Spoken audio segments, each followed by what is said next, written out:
Hi, everyone. Thank you for joining us for another Spotlight series. I'm Kinsey Saya, an audiologist and product manager for BONEBRIDGE in the US. I'm joined today by Dr. David Kaylie from Duke University. He is professor and vice chairman of the Department of Head and Neck Surgery and Communication Sciences. Thanks for joining us today. Thank you for having me.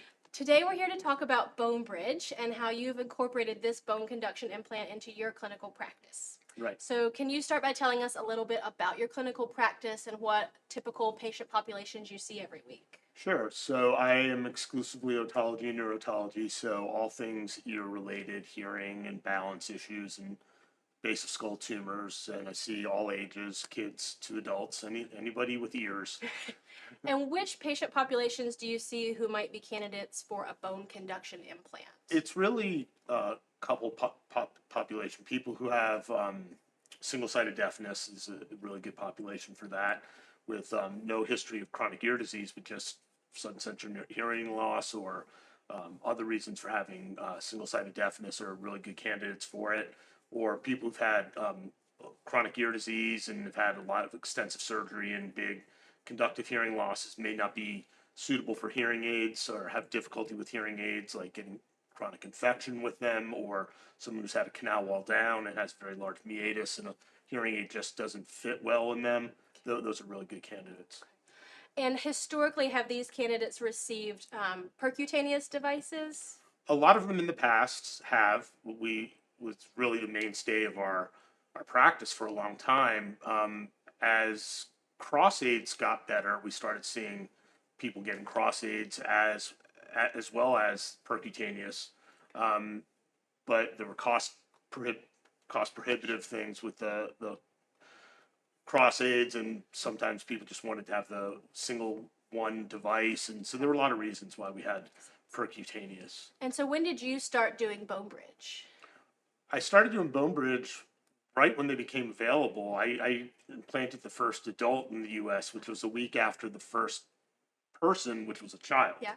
was implanted in the U.S. So the first adult was in 2019, I believe. Okay. And she's still a very happy user of it. Great. And she had single-sided deafness lifelong, Okay. and was just when out was put on, she just burst into tears and Wow. just loved it. Awesome. You knew Absolutely you were loved in it. for something good. Yeah. What initially sparked your interest in BONEBRIDGE? What made you want to start implanting it? Several reasons. I was never really satisfied with percutaneous options because of all the skin issues and overgrowth, and patients just had a lot of trouble with it. There were patients who had no trouble with it, and if they had no trouble, they were fine.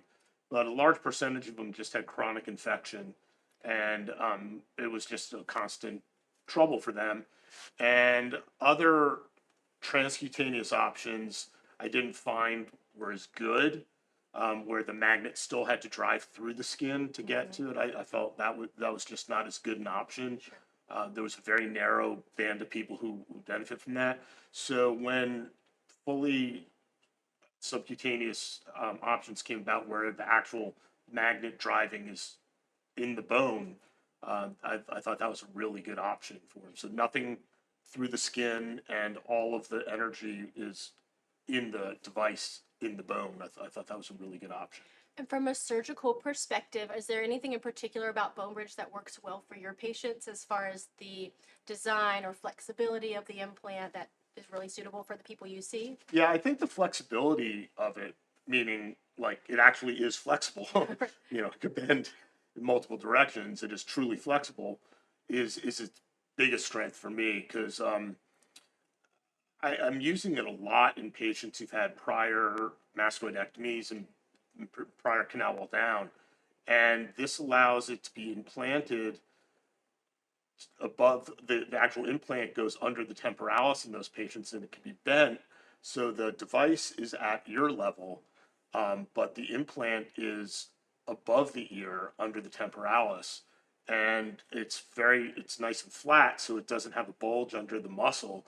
And it's really, you don't feel it, but it allows you to have the hearing device at ear level at an appropriate place, with the bone anchored part in a really appropriate place as well. So those are the patients I'm finding just suits them very, very well for that reason. And do you do CT scans ahead of time to sort of get an idea of where Yes, you want to place yes, I it? always get a CT scan ahead of time on And then everybody. once you get in there, are there ever instances where you feel like, ooh, maybe I want to tweak it slightly, and you're able to do that? It's able to accommodate what you need to once you get in there? Well, that is the flexibility of it. You know, when you're starting the surgery, you could take the template device and bend it how you want. You have a pretty good idea the angle you're going to want it to be bent at. And then once you get in, sometimes the contour of the bone isn't quite right and you need to use a lift to get it. And sometimes you have to change the angle where the flanges are a little bit. But because it can bend so well, that's never been a problem. So you can always make it work. So as long as you can get the implant into the bone, you can adjust the receiver end of it however you want. And you mentioned the lifts. Do you find like the lifts and the 2-point fixation that system works out well for you as well? Yeah, yeah, it works out. Gives you a little addition to sort of get it Yeah, right flush on the bone where you need it to be? I'd say I have to use at least one lift half the time, Okay. just because the contour of the bone, it just may be that the two flanges aren't exactly flush. There could be little ridges or dips, but that gives it incredible flexibility. So it's in the older system where they even had up to 4 millimeter lifts, I never needed those. So having the 1 millimeter lifts is really all you need. Yeah, and it's interesting you've got experience with the original generation and now the second generation, Right. so you can sort of compare the Right. two devices and see how the progress has taken hold. Right, and it's flatter and smoother, and the can is it's 4 millimeters, I believe, instead of 9. Yeah, do you find that the depth that it is currently is much more beneficial Oh, to it's you? crucial because when you implant it under the temporalis, basically you have to get down to dura in order for it to be flush. And if it was a 9 millimeter can, you'd have to have lifts, and then it would stick out and it'd be really proud, which is one of the things you don't want. And that's one of the benefits of the bone bridge is you can have it be flush. So with the thinner can, you can get it even if you take it all the way down to dura, it fits nicely on it and it's nice and flush. So I think that new design is a game changer for giving it flexibility for various patients. And do you find that getting the floating mass transducer, getting the bed sort of drilled for it, is that a pretty straightforward process? Do you feel like over time you've gotten more comfortable with that? Absolutely, absolutely. Very little can go wrong with it. The biggest thing, you don't want to make it too big because the flanges have to be anchored in the bone. Drilling, if you're doing it in the mastoid, it's just easy. It's just drill a circle.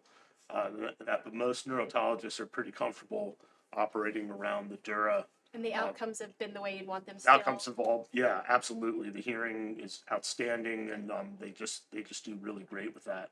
So. And the 2-point fixation on the floating mass transducer, do you feel like that gives additional security and sort of peace of mind for the patients? Have you had any issues with stability or device migration?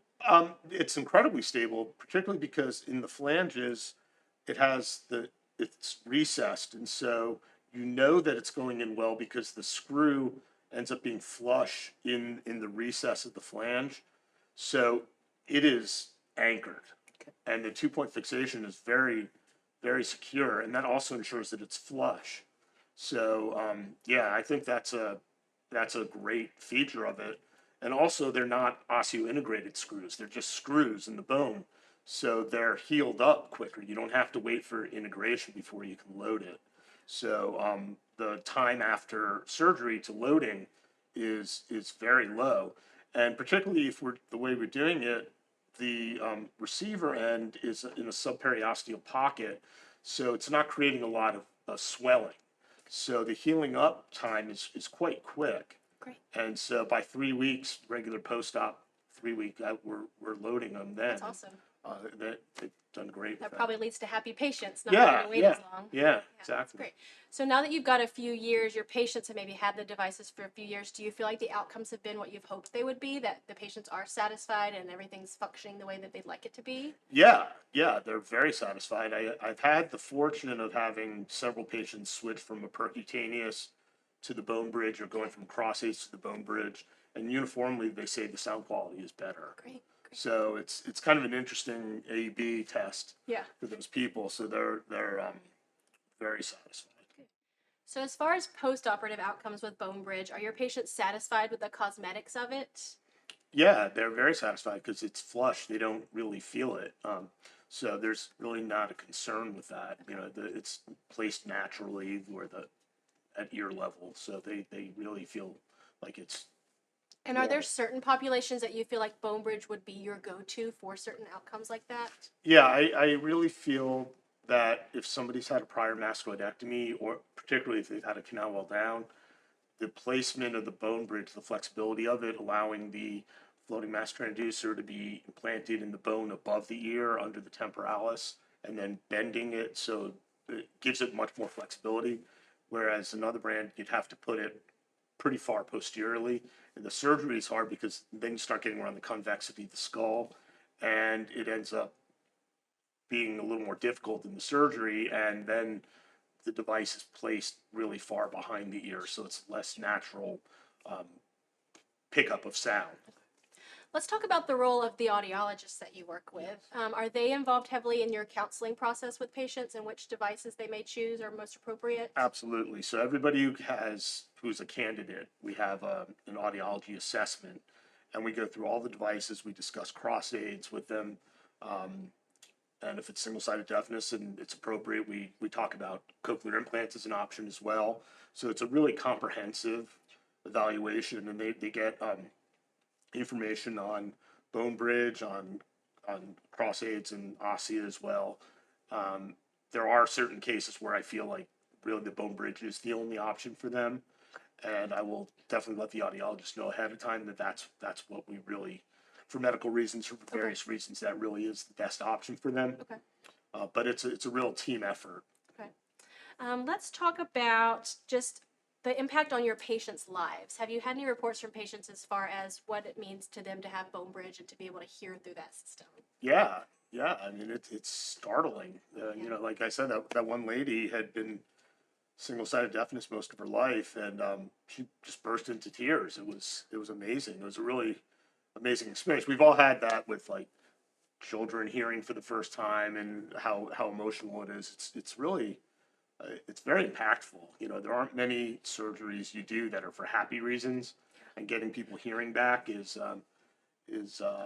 one of those that's just really exciting. And uh, particularly when patients had trouble with a transcutaneous or percutaneous device, not having that issue anymore, or having chronic draining ear because the hearing aids just was always causing problems, just not having that problem anymore. And then finding not only do they hear better, but they don't have all the nuisance of infection and dealing with that. So it's hugely impactful. Would you say that the patients are returning to your clinic less often if they're not having all of those additional complications? Absolutely. Yeah. If you don't have to manage chronic wound problems, then it's better for everybody. You know, the patients, nobody wants to have to come to the doctor. Everybody has to take time out from their busy lives, and it's really disruptive. So if they can have that just be carefree, and they're just coming in for their routine checkups for, you know, their ear disease that they have, that's a big savings for them. And how does that impact you and your clinic? Well, of course, you know, we're always trying to maximize efficiency in clinic, and um, you know, having fewer returns means that there's more room for other people. And so in a very busy practice, it just makes everything more efficient. A lot of times these are, when someone's having a wound issue, it's something that needs to be seen right away, so it's an add-on. It just may be disruptive to your clinic. So just by having it be less problematic, easier to care for, does free up a lot of time.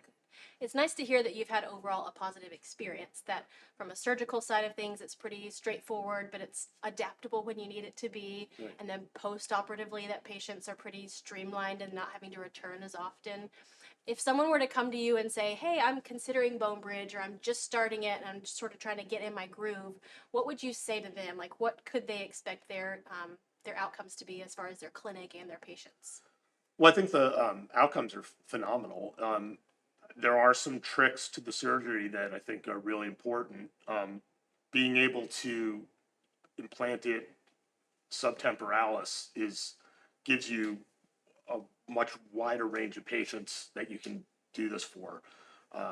So I do think that's really important for someone who's starting out to make sure they understand that technique and really learn how to do that. And it's very straightforward. It's just drilling the circle, you know. Yeah. So, but just being aware of that as the potential, and that really gives the best option for a patient who's had a big mastoidectomy to be able to place it appropriately. So someone who's starting out, I think if you can get that technique down, you can do anything. Yeah.